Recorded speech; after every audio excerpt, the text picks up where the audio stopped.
학점은행제로 학위취득에 대해 알아보시는 분들은 다양한 이유가 있으실 텐데요. 직장에서 더 높은 직급으로 진급하기 위해서 혹은 퇴사 후 새로운 도전을 하기 위해서 등 전부 다를 겁니다. 하지만 이렇게 학점은행제로 학위취득을 하기 위해서 알아보아도 광고성 글이나 영업성이 짙은 정보가 많다 보니 믿을만한 정보가 많이 없으실 것 같아요. 이 영상 하나로 학위취득을 할 때 꼭 알고 계셔야 하는 7개의 지식에 대해 말씀드려보려고 합니다. 학점은행제로 학위취득을 계획하시는 분들이라면 보고 계신 영상 끝까지 시청해 주신다면 도움 되실 거라고 확신합니다. 첫 번째, 학점을 이수하시기에 앞서 필요한 학점이 몇 점인지부터 알고 계셔야 되겠죠? 학점은행제를 통해서 취득하실 수 있는 학위는 2년제 전문학사와 4년제 학사학위가 있는데요. 전문학사 학위 취득 학점은 전공 45학점, 교양 15학점, 학사학위 취득 학점은 전공 60학점, 교양 30학점을 구성시켜서 총 140학점을 이수해야 해요. 원하시는 학위별로 학점이 다른 만큼 기간 또한 이에 비례해서 달라지게 되는데요. 그렇다 보니 기간 단축을 시키기 위해서 희망하는 시기에 맞춰 학위 취득을 하기 위해 두 번째 조건에 대해 꼭 알고 계셔야 됩니다. 두 번째, 연간 이수 제한. 연간 이수 제한이라는 건 쉽게 말해서 학점은행제 과정을 진행하실 때 수업을 통해서 채울 수 있는 학점이 일정 학점 이상 넘지 못하도록 제한되어 있다, 이렇게 이해하시면 될 것 같아요. 학점은행제 온라인 수업을 통해서 이수할 수 있는 학점은 1학기에 최대 24학점, 1년에 최대 42학점까지만 가능한데요. 이렇게 제한 학점이 정해져 있다 보니 온라인 강의를 통해서만 학위 취득에 필요한 학점을 전부 채우기까지 시간이 너무 오래 걸린다는 그런 단점이 있을 수 있거든요. 그래서 제가 제시해드리는 게 바로 학점인정 자격증과 독학사를 병행해서 기간 단축을 하는 건데요. 학위별로 활용할 수 있는 학점인정 자격증은 전문학사 최대 2개, 학사학위 최대 3개까지입니다. 이렇게 자격증으로 적게는 3학점, 많게는 45학점까지도 인정받을 수 있는 만큼 학습자분들 상황에 맞춰서 다양하게 활용이 가능하신데요. 학점은행제를 시작하기 전에 취득해둔 자격증도 인정받을 수 있는 만큼 자격 종류 확인 방법도 함께 알려드리자면 국가평생교육진흥원 학점은행제 홈페이지 메인에 있는 자격 검색 클릭, 전공별 자격 연계 혹은 자격별 전공 연계를 통해서 확인하실 수 있습니다. 단 학점인정 자격증 종류가 많은 만큼 각 자격증마다 직무번호라는 게 있는데요. 동일한 직무번호끼리는 1개까지만 인정받을 수 있기 때문에 이 점은 반드시 조심해 주셔야 됩니다. 그리고 독학사라는 건 각 단계별 과목 시험에 응시해서 합격하게 되면 그에 대한 이수학점을 인정받게 되는 건데요. 이거는 자격증처럼 1년에 여러 번 시험이 있는 게 아니라 1단계부터 4단계까지 시험 일정은 매해 단 한 번뿐이기 때문에 되도록이면 난이도가 어렵지 않은 걸로 준비하시는 게 좋겠죠. 독학사 쉬운 전공 및 과목에 대해서는 개별적으로 문의를 남겨주시면 제가 안내를 좀 도와드리도록 할게요. 여기서 네 번째로 알고 계셔야 되는 건 전적대인데요.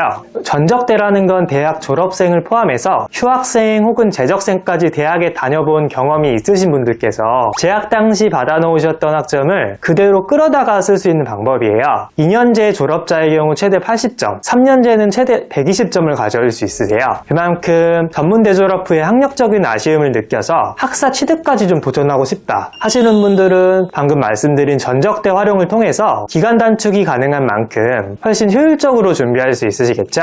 여기서 다섯 번째로 참고하셔야 되는 부분이 바로 학습 구분이라는 것인데요. 학습 구분이라는 건 말 그대로 학점은행제 기준으로 정해진 기준에 맞춰서 과목이나 학점이 구분되는 걸 말합니다. 학점은행제 기준으로 학습 구분은 전공, 일반, 교양으로 나뉘게 되는데요. 이 중 전문학사는 전공 45학점, 일반 20학점, 교양 15학점, 학사의 경우 전공 60학점, 일반 50학점, 교양 30학점으로 구분되게 됩니다. 일반 학점을 제외한 전공과 교양 학점은 과정을 불문하고 반드시 이수하셔야 되세요. 즉, 학위 취득을 위해서는 전공과 교양 학점을 정해진 기준에 맞춰서 전부 채워야 하는 셈이죠. 그렇다 보니 앞서 말씀드린 대체 수단의 활용에 있어서도 당연히 학습 구분이 이루어지겠죠? 진행하는 전공과 무관한 자격증을 통해서 얻어낸 학점의 경우 학습 구분으로 인해서 전공 학점이 아닌 일반 학점으로 인정받게 된다는 점 절대 헷갈리시지 않길 바랄게요. 또한 비전공자의 경우 전적대 활용이 있어서도 학습 구분이 이루어지게 되는데요. 재학 당시 들었던 전공 과목과 학점은행제를 통해 듣게 될 전공 과목이 다르다 보니 대학에서 받아놨던 학점은 자연스럽게 일반 학점으로 구분되게 되겠죠. 여기서 추가로 의무 18학점에 대해 좀 알고 계시면 좋을 것 같아요. 이건 이건 쉽게 말해서 학점은행제 학위 과정 중 반드시 수업을 통해서 이수해야 하는 필수 학점을 말하는데요. 예를 들어서 3년제 비전공자가 앞서 말씀드린 전적대를 통해서 120점을 모두 인정받고 남은 학점은 자격증 취득을 통해서 채우고 싶다고 해도 요 의무 18학점이라는 것 때문에 6과목은 필수적으로 수강을 하셔야 되는 거죠. 여기서 6번째로 알고 계시면 좋은 포인트가 100% 온라인으로 들어보실 수 있는 전공을 알아두시면 활용하시기에 보다 편하실 것 같아요. 100% 온라인으로 수강하실 수 있는 전공에는 있는데요. 이 중에서 경영학, 컴퓨터공학, 아동학, 그리고 심리학 전공의 경우 비교적 수월한 난이도와 활용할 수 있는 대체 수단의 폭이 넓은 만큼 많은 분들께서 학점은행제로 학위 취득하실 때 선택하시는 과정인데요. 그렇다 보니 직장인분들이나 일상생활과 학업을 병행하셔야 하는 분들께 적합한 전공이라고 볼 수 있겠죠. 마지막으로는 학점은행제의 행정 절차에 대해서 알고 계셔야 됩니다. 처리해야 될 행정 절차에는 크게 3가지 정도가 좀 있는데요. 바로 학습자 등록과 학점 인정 신청, 그리고 학위 신청 절차입니다. 학습자 등록과 학점 인정 신청은 매년 1, 4, 7, 10월에만, 학위 신청은 매년 12월 15일부터 1월 15일, 그리고 6월 15일부터 7월 15일에만 가능한데요. 셋 다 중요한 절차이지만 이 중에서 학습자 등록이 가장 중요한 절차라고 말씀드릴 수 있을 것 같아요. 학습자 등록은 최초 한 번만 하시면 되는데요. 이건 쉽게 말해서 학점은행제를 진행할 예정인 학습자가 어떠한 과정으로 진행하게 될 건지 등록하는 절차라고 보시면 되세요.